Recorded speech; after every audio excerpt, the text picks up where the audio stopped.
Hello friends जय जगन्नाथ। आज ये वीडियो रे आपण मानू देखेबे आपण माने निजर बार्थ सर्टिफिकेट टी केमिति निज छुआंकर अप्लाई करिवे आ सेति पई आपनकर डॉक्यूमेंट्स कोन लागिवो कोड जाई आपण माने अप्लाई करिवे केते दिन रे मिलिवो कंप्लीट इन्फॉर्मेशन मो ए वीडियो रे आपण मानू देबी आपण वीडियो टी को लास्ट जाई देखंतु आ जदि आपण मानू वीडियो टी भल लागे त निश्चित भाबरे वीडियो टी लाइक आ चैनल को सब्सक्राइब करंतु। देखो ये सर्वप्रथम आप पलि आसवे निज वेब ब्राउजर को आसी टाइप करदे www.birthdeath.odisha.gov.in एटा मु आपण मानकु जूम करके देखे दोची एटर स्क्रीनशॉट नै जथांतु आपण माने टाइप करियर सुविधा हबो।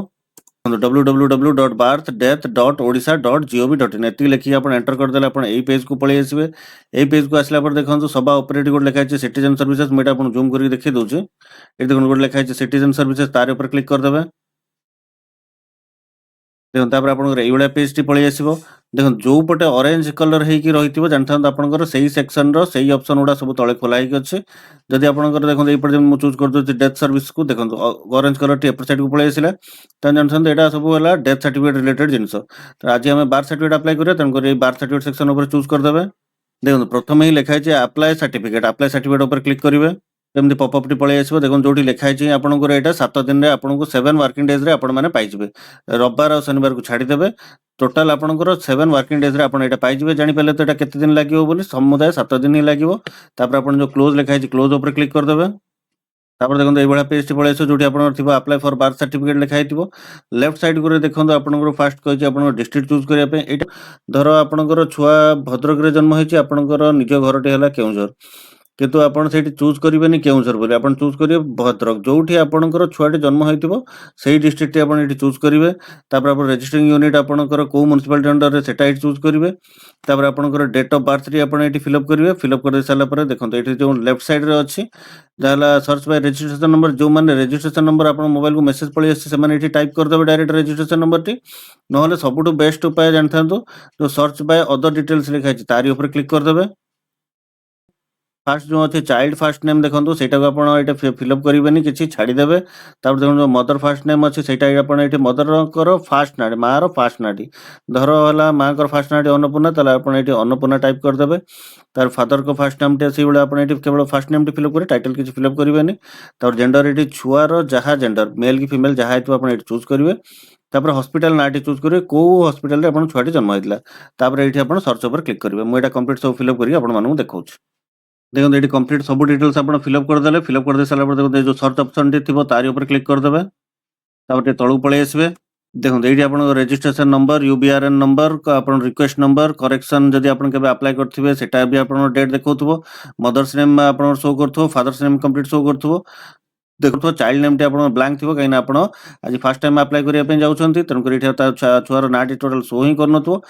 तापर देखो आपनकर जहा जेंडर हेतु सेटा भी शो करथबो। तापर राइट साइड को सब राइट साइड को पळि आसीबे। देखो गोटे अप्लाई लिखा है अप्लाई ऊपर क्लिक कर देबे। देखो एठी आपन मोबाइल नंबर टी मागी थिबो मोबाइल नंबर टी एठी फिलअप करिवे सेंड ओटीपी ऊपर क्लिक करिवे। मु एठी मोबाइल नंबर टी फिलअप करी आपन मानकु देखौछ। देखो एठी मोबाइल नंबर टी फिलअप कर देले तापर जो सेंड ओटीपी लिखा है तारी ऊपर क्लिक कर देबे। देखो ओटीपी टी आपन रजिस्टर्ड मोबाइल नंबर को गला एठी क्लोज ऊपर क्लिक कर देबे। ओटीपी टी एठी तापर फिलअप करिवे तापर सबमिट ऊपर क्लिक करिवे। देखो एठी ओटीपी टी फिलअप कर देले तापर जो सबमिट लिखा है सबमिट ऊपर क्लिक कर देबे। देखो तापर आपन एई वाला पेज टी पळि आसीबो सभा पर लिखा हितबो देखो अप्लाई फॉर बर्थ सर्टिफिकेट आपन रजिस्ट्रेशन नंबर शो करथबो। तापर देखो एप्लीकेशन डिटेल्स पचारथिबो। देखो एप्लीकेंट डिटेल्स तापर आपनकर मागिथिबो रिलेशन विथ चाइल्ड तार ऊपर क्लिक करिवे। एठी फादर अप्लाई करछन मदर अप्लाई करछन सेटा आपन चूज करिवे। जदि आपन फादर अप्लाई करछन ताल फादर ऊपर क्लिक कर देबे। तापर एठी आपनकर टाइटल टी मिस्टर ही हबो मिस्टर ऊपर क्लिक कर देबे। देखो तो ऑटोमेटिक तांकर नाटी जहा थिबो फादरंकर सेटा एठी कंप्लीट पळि आसीबो। तार प्रूफ ऑफ आइडेंटिटी ऊपर क्लिक करिवे। सबले मन रखथन आपण आधार टी एठी चूज करंतु आधार टी दबाटे ही ठीक आधार ऊपर क्लिक करिवे। एठी आधार नंबर टी फिलअप करिवे प्रूफ ऑफ आइडेंटिटी नंबर जो लिखा छै तापर एठी आधार नंबर टी फिलअप करिवे। मोबाइल नंबर टी आपनकर ऑलरेडी शो करथबो। तापर देखो एठी जो सेम एस जो व्हाट्सएप नंबर जदि थिबो सेटा आपण एठी फिलअप करिवे नले एटा नो ऊपर क्लिक कर देबे। तापर एठी आपण मेल आईडी जदि फिलअप करिया पे चाहते फिलअप करिवे नले छाडी देबे। तापर तळु पळि आसीबे। तापर देखो ये चाइल्ड डिटेल्स पचारला छुआर ना आपण जहा दवा पे चाहूतबे सेटा एठी आपण फिलअप करिवे। धरो छुआर नाटा धरो दवा पे चाहूतबे सिप्रा राउत एठी आपण सिप्रा फिलअप कर देले। एठी मिडिल नेम छाडी देबे राउत आपण फिलअप कर धरो को पु पिलाटी नाटी ता नाटा धरो अशोक कुमार राउत तर एठी अशोक टाइप कर देबे। एठी कुमार टाइप कर देबे। एठी राउत टाइप कर देबे। आपण डेट ऑफ बर्थ एठी शो करथबो जेंडर आपण एठी शो करथबो। तापर आपण मदर्स नेम एठी शो करथबो फादर्स नेम शो करथबो। एड्रेस टी जहा थिबो कंप्लीट एठी आपण शो करथबो। आपण एठी किछ फिलअप करिवार नै केवल एठी मन रखथन आपण ଛୁଆର ନାଁଟି ଆପଣ ଏଠି ଫିଲ୍ଅପ୍ କରିବେ। ତାପରେ ତଳକୁ ପଳେଇ ଆସିବେ। ଅଦର ଡିଟେଲ୍ସରେ ଆପଣଙ୍କର ଏଠି କିଛି ବି ଫିଲ୍ଅପ୍ କରିବାର ନାହିଁ। ରିମାର୍କରେ ଆପଣ ଏଠି ଲେଖିଦେବେ ହେଲା ବାର୍ଥ ସାର୍ଟିଫିକେଟ୍।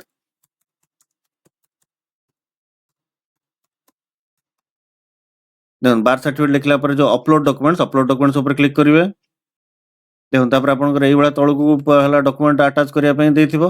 ଦେଖନ୍ତୁ ଏଇଠି ହିଁ ଆପଣମାନଙ୍କର ଜାଣିବାର ଜିନିଷ ବହୁତ କିଛି ଅଛି। ଏଠି କେମିତି ଆପଣ ଅପଲୋଡ୍ କରିବେ ମୁଁ ଏଠି ଆପଣମାନଙ୍କୁ ଦେଖଉଛି। ଏଇଠି ହିଁ ସମସ୍ତଙ୍କର ଭୁଲ ହଉଛି, ଜାଣିପାରୁନାହାନ୍ତି। ଦେଖନ୍ତୁ ଏଠି ଯୋଉ ଫାଷ୍ଟ ଦେଇଛି ଆପଣ ଚୁଜ୍ କରିବା ପାଇଁ ତାରି ଉପରେ କ୍ଲିକ୍ କରିବେ। ଆଇଡି ପ୍ରୁଫ୍ ଅଫ୍ ଆପ୍ଲିକାଣ୍ଟ ଦେଖନ୍ତୁ ଏଠି ଲେଖା ହେଇଛି ଆଇଡି ପ୍ରୁଫ୍ ଅଫ୍ ଆପ୍ଲିକାଣ୍ଟ, ତା ଉପରେ ଚୁଜ୍ କରିବେ। କିନ୍ତୁ ମନେ ରଖିଥାନ୍ତୁ ଅପଲୋଡ୍ କରିବେ ସବୁବେଳେ ହେଲା ଆପଣ ଯୋଉ ଆଇଡି କାର୍ଡରେ ସେତେବେଳେ ଆପଣ କ'ଣ ଚୁଜ୍ କରିଥିଲେ ଆଧାର ଟିକେଟ୍ ଚୁଜ୍ କରିଦେଲେ। ମନେ ରଖିଥାନ୍ତୁ ଅପଲୋଡ୍ ବେଳକୁ ଆପଣ ସବୁବେଳେ ଫାଦର ମଦର ଦି ଜଣଙ୍କର ଆଧାର କମ୍ପ୍ଲିଟ୍ ଗୋଟେ ପେଜ୍‌ରେ ସ୍କାନ୍ କରିଥିବେ।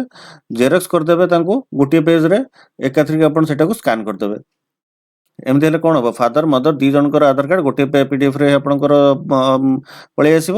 ସେଇଟାକୁ ଏଇଠି ଆପଣ ଅପଲୋଡ୍ କରିବେ। ମୁଁ ଏଇଠି ଆପଣଙ୍କୁ ଅପଲୋଡ୍ କରିକି ଦେଖଉଛି। ଦେଖନ୍ତୁ ଏଠି ଯୋଉ ବ୍ରାଉଜ୍ ଲେଖା ହେଇଛି ତାରି ଉପରେ କ୍ଲିକ୍ କରିଦେଇକି ଫାଇଲଟିକୁ ଏଠି ଅପଲୋଡ୍ କରିଦେବେ। ଆପଣ ଏଠି ରାଇଟ୍ ସାଇଡ୍‌ରେ ଆପଣ ଯୋଉଟା ଫାଇଲଟି ଚୁଜ୍ କଲେ ସେଇଟା ଏଇଠି ଦେଖଉଥିବ। ମୁଁ ଏଇଟା ଅପଲୋଡ୍ କରି ଆପଣମାନଙ୍କୁ ଦେଖଉଛି। ଦେଖନ୍ତୁ ଏଇଠି ଫାଇଲଟି ମୁଁ ଅପଲୋଡ୍ କରିଦେଲି ଫାଦର ମଦର ବୋଥଙ୍କର। ଦେଖନ୍ତୁ ଏଠି ଏପଟ ସାଇଡ୍ ରହିଲା ଫାଦରଙ୍କର, ଏପଟ ସାଇଡ୍ ରହିଲା ମଦରଙ୍କର। ଦେଖନ୍ତୁ କମ୍ପ୍ଲିଟ୍ ଗୋଟିଏ ପେଜ୍‌ରେ ହିଁ ମୁଁ ଏଟାକୁ ଅପଲୋଡ୍ କରିଛି। ଦେଖନ୍ତୁ ଫାଷ୍ଟ ଲାଷ୍ଟ ମୁଁ ଆପଣଙ୍କୁ ଦେଖେଇ ଦଉଛି। ଏଟା ଗୋଟେ ଆଧାର ଦି ଜଣଙ୍କର ଦିଟା ଆଧାର ଗୋଟେ ପେଜ୍‌ରେ ହିଁ ସ୍କାନ୍ କରି ରଖିଥିବେ। ଏଇଭଳିଆ ଅପଲୋଡ୍ କରିଦେବେ। ତାପରେ ଦେଖନ୍ତୁ ପୁଣି ଥରେ ସେଇ ଯୋଉ ଫାଷ୍ଟ ନମ୍ବରରେ ଥିଲେ ସେ ତାରି ଉପରେ କ୍ଲିକ୍ କରିବେ। ଅଦର ଚୁଜ୍ କରିବେ। ତାପର ତଳଟାକୁ ପୁଣି ଥରେ ଚୁଜ୍ କରିବେ। ଏଠି ହସ୍ପିଟାଲ ଡିସଚାର୍ଜ ଲେଖା ହେଇଛି। ହସ୍ପିଟାଲ ଡିସଚାର୍ଜ ସାର୍ଟିଫିକେଟଟି ଆପଣ ଏଠି ଅପଲୋଡ୍ କରିବେ। ନଚେତ୍ ଆପଣଙ୍କର ଯଦି ଆପଣଙ୍କର ଥିବ ହେଲା ଦେଖନ୍ତୁ ଡକ୍ୟୁମେଣ୍ଟ ସାର୍ଟିଫିକେଟ୍ ଗୋଟେ ଅଛି। ଏଇଟା କାହାର ପାଇଁ ଦରକାର? ଯୋଉମାନଙ୍କର ଧର ଡିସଚାର୍ଜ ସାର୍ଟିଫିକେଟଟି ନାହିଁ, ଟିକା ବହିଟି ସେମାନଙ୍କର ଥିବ। ଟିକା ବହିର ଫ୍ରଣ୍ଟ କଭର ପେଜ୍‌ଟି ଆଉ 5 ନମ୍ବର ପେଜ୍‌ଟି ଏଇଟା ଗୋଟେ ପିଡିଏଫ୍‌ରେ ସ୍କାନ୍ କରିକି ଏଠି ଅପଲୋଡ୍ କରିଦେବେ। ଯେମିତି ଧର ମୁଁ ଏଠି ଗୋଟେ ହସ୍ପିଟାଲ ଡିସଚାର୍ଜ ସାର୍ଟିଫିକେଟଟି ଅପଲୋଡ୍ କରୁଛି। ଏଠି ହସ୍ପିଟାଲ ଡିସଚାର୍ଜ ସାର୍ଟିଫିକେଟ ଚୁଜ୍ କରିଦେବେ। ଏଇଠି ଫାଇଲଟି ଚୁଜ୍ କରିଦେବେ। ଦେଖନ୍ତୁ ଏଠି ଫାଇଲଟି ଆପଣଙ୍କର ଶୋ କରିଯିବ। ଦେଖନ୍ତୁ ଏଠି ଡିସଚାର୍ଜ ସାର୍ଟିଫିକେଟଟି ଆପଣଙ୍କର ଶୋ କରିଗଲା। ସେଇଭଳିଆ ଯଦି ଆପଣଙ୍କର ଡିସଚାର୍ଜ ସାର୍ଟିଫିକେଟଟି ନାହିଁ ତାହେଲେ ଆପଣ କୋଉଟା ଅପଲୋଡ୍ କରିଦେବେ? ଟିକା ବହିର ପ୍ରଥମ ପୃଷ୍ଠା ଆଉ ହେଲା 5 ନମ୍ବର ପୃଷ୍ଠା। ଯୋଉଟା ଆପଣ ପ୍ରଥମ ପୃଷ୍ଠା କହିଲେ ସେଟା ମନେ ରଖିଥାନ୍ତୁ କଭର ପେଜ୍‌ଟା। କଭର ପେଜ୍ ଆଉ ହେଲା 5 ନମ୍ବର ପେଜ୍ ଯୋଉଠି 5 ଲେଖା ହେଇଥିବ ସେଇ ପେଜ୍‌ଟିକୁ ଗୋଟେ ପିଡିଏଫ୍‌ରେ କରିକି ଏଠି ଆପଣ ଅପଲୋଡ୍ କରିଦେବେ। ଦେଖନ୍ତୁ ଯୋଉ ଦିଟାକ ଆପଣ ଅପଲୋଡ୍ କଲେ ଏଇଠି ଆପଣ ଦେଖିପାରିବେ। ଏଇଠି ଗୋଟେ ଦେଖନ୍ତୁ ଗୋଟେ ହେଲା ଏପଟକୁ ଏରୋ ଚିହ୍ନ ଦେଇକି ରହିଛି ଲେଫ୍ଟ ସାଇଡ୍‌କୁ ତାରି ଉପରେ କ୍ଲିକ୍ କରିଦେଲେ ଦେଖନ୍ତୁ ଆଧାର କାର୍ଡଟି ଏଠି ଶୋ କରିଯିବ। ଏଠି ଦେଖନ୍ତୁ ଆଧାର କାର୍ଡ ଏଟା ଶୋ କରିଗଲା। ତାପରେ ଏଠି ଯୋଉ ଦେଖନ୍ତୁ ରାଇଟ୍ ସାଇଡ୍ କ୍ଲିକ୍ କରିଦେଲେ ପୁଣି ଥରେ ଆପଣଙ୍କର ଯୋଉ ଡିସଚାର୍ଜ ସାର୍ଟିଫିକେଟଟି ଯିବେ ଟିକା କାର୍ଡ ଯାହା ଲୋଡ୍ କରିଥିବେ ସେଟା ବି ଏଠି ଶୋ କରିଯିବ। ତାପରେ ତଳକୁ ପଳେଇ ଆସିବେ। ଦେଖନ୍ତୁ ଯୋଉଠି ଲେଖା ହେଇଛି ପୋର୍ଟାଲ ଫର୍ମ ପ୍ରିଭ୍ୟୁ ତା ଉପରେ କ୍ଲିକ୍ କରିବେ। ତାପରେ ଦେଖନ୍ତୁ ଆପଣ ବାର୍ଥ ସାର୍ଟିଫିକେଟ ପ୍ରିଭ୍ୟୁ ପେଜ୍‌ଟି ଓପନ୍ ହେଇଯିବ। ଏଇଠି ଦେଖିଦେବେ ଆପଣ ଥରେ ଆପଣଙ୍କର ସବୁ ଡିଟେଲ୍ସ ସବୁ ଠିକ୍ ଠାକ୍ ଅଛି ନା ନାହିଁ। ତାପରେ ଟିକେ ତଳକୁ ପଳେଇ ଆସିବେ। ଯୋଉ ସବମିଟ୍ ଲେଖା ହେଇଛି ସବମିଟ୍ ଉପରେ କ୍ଲିକ୍ କରିଦେବେ। ଦେଖନ୍ତୁ ଏଠି ଲେଖିଦେଲା ସକ୍ସେସଫୁଲ ଫର୍ମ ସେଭ୍ ସକ୍ସେସଫୁଲି। ଦେଖନ୍ତୁ ତାପରେ ଆପଣଙ୍କର ଏଇଭଳିଆ ପପଅପ୍‌ଟି ପଳେଇ ଆସିବ। Birth application event created successfully with application number ଏତିକି ଆପଣଙ୍କ ଶୋ କରୁଥିବ। ହାଜ୍ ବିନ୍ ସେଣ୍ଡ ଟୁ ଯାହା ପାଖକୁ ଗଲା ଭେରିଫିକେସନ ପାଇଁ ତାଙ୍କ ନାଁଟି ଏଠି ଶୋ କରୁଥିବ। ପ୍ରିଣ୍ଟ ଆକ୍ନୋଲେଜମେଣ୍ଟ ଉପରେ କ୍ଲିକ୍ କରିଦେବେ। ଦେଖନ୍ତୁ ଏଇଟା ହେଲା ଆପଣ ଆକ୍ନୋଲେଜମେଣ୍ଟ ପେଜ୍‌ଟି। ଏଟାକୁ ପ୍ରିଣ୍ଟ ବାହାର କରିକି ନିଜ ପାଖରେ ରଖିଦେଇଥିବେ କାହିଁକି ଏଟା ଆପଣଙ୍କୁ ଡାଉନଲୋଡ୍ କରିବା ପାଇଁ ବି ଦରକାର ହବ। ବର୍ତ୍ତମାନ ଆପଣଙ୍କ ସାର୍ଟିଫିକେଟଟି ଡାଉନଲୋଡ୍ କୋଉଠି ହବ ମୁଁ ସେଟା ଆପଣମାନଙ୍କୁ ଦେଖେଇ ଦଉଛି। ଆପଣ ପୁଣି ଥରେ ପଳେଇ ଆସିବେ ବାର୍ଥ ଡେଟ୍ ସେକ୍ସନକୁ। ଦେଖନ୍ତୁ ପୁଣି ଥରେ ଆପଣ ସେଇ ହୋମ୍ ପେଜ୍‌କୁ ପଳେଇ ଆସିବେ। ତାର ପୁଣି ଯୋଉ ସିଟିଜେନ୍ ସର୍ଭିସେସ୍ ଲେଖା ହେଇଛି ତାରି ଉପରେ କ୍ଲିକ୍ କରିଦେବେ। ଦେଖନ୍ତୁ ଏଠି ଯୋଉ ଲେଖା ହେଇଛି check application status download certificate ତାରି ଉପରେ କ୍ଲିକ୍ କରିଦେବେ। ଏମିତି ଆପଣ ସେତେବେଳେ ଫିଲ୍ଅପ୍ କରିଥିଲେ ହେଲା ଆପଣ ଡିଷ୍ଟ୍ରିକ୍ଟ ଚୁଜ୍ କରିଥିଲେ, ରେଜିଷ୍ଟ୍ରିଂ ୟୁନିଟ୍ ଚୁଜ୍ କରିଥିଲେ, ଡେଟ୍ ଅଫ୍ ବାର୍ଥ ଫିଲ୍ଅପ୍ କରିଥିଲେ। ଆପଣ ଏଇଠି ଯେମିତି ଆପଣଙ୍କର ଦେଖନ୍ତୁ ରେଜିଷ୍ଟ୍ରେସନ ନମ୍ବର ବର୍ତ୍ତମାନ ଆପଣ ପାଇଯାଇଛନ୍ତି। ଆକ୍ନୋଲେଜମେଣ୍ଟ ପେଜ୍‌ରେ ଦେଖନ୍ତୁ ମୁଁ ଏଠି ଦେଖେଇ ଦଉଛି। ଦେଖନ୍ତୁ ଏଇ ଯୋଉ ରେଜିଷ୍ଟ୍ରେସନ ନମ୍ବରଟି ଏଠି ଯୋଉ ଲେଖା ହେଇଛି ରେଜିଷ୍ଟ୍ରେସନ ନମ୍ବର ସେଇଟା ଏଇଠି ଫିଲ୍ଅପ୍ କରିଦେବେ।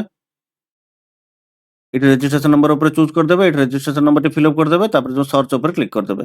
ଏତିକି କରିଦେଲେ ଆପଣ ତଳେ ଟିକେ ତଳକୁ ପଳେଇ ଆସିବେ। ଏଇଠି ଯୋଉଟା ବର୍ତ୍ତମାନ କିଛି ଦେଖଉନି ଏଇଠି ଆପଣଙ୍କର ସବୁ ଡିଟେଲ୍ସ ଶୋ କରୁଥିବ। କେବେ ଆପ୍ଲାଏ କରିଥିଲେ, କ'ଣ କରିଥିଲେ, ଫାଦର୍ସ ନେମ୍ ସବୁ ଡିଟେଲ୍ସ ଶୋ କରୁଥିବ।